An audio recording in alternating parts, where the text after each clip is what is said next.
Hello everyone welcome to my mini vlog. तो आज के एक तुम्हारे सामने हमें रेसिपि भिडियो निये चले एसेছি।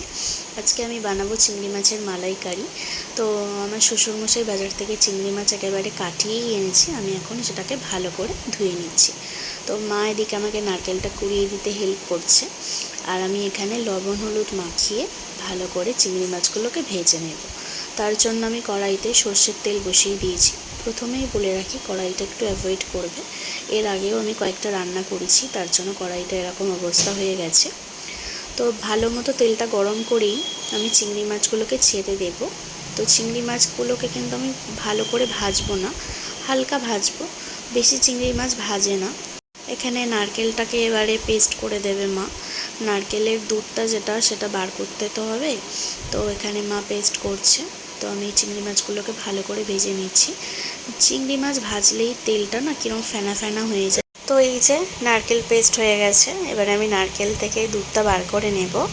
তো চিংড়ি ভাজার যে তেলটা আছে বেশ খানিকটা পরিমাণে এতটাই লাগবে, তো তোমরা কম বেশি করে নিতে পারো।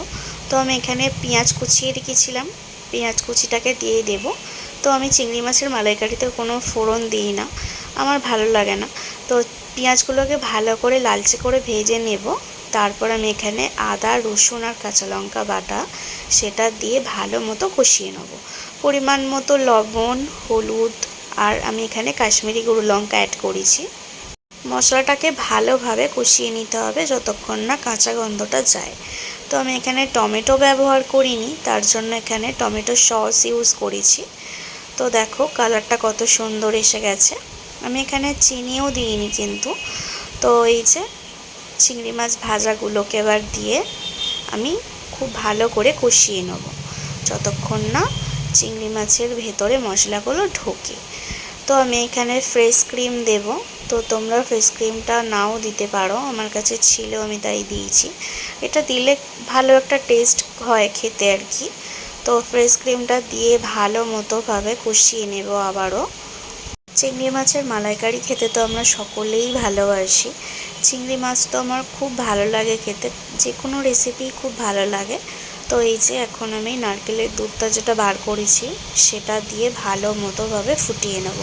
এখানে কিন্তু আমি কোনো জল অ্যাড করিনি, যা সেদ্ধ হবে এই নারকেলের দুধেই হবে, ওই জন্য এত টেস্টি টেস্টি খেতে হয়।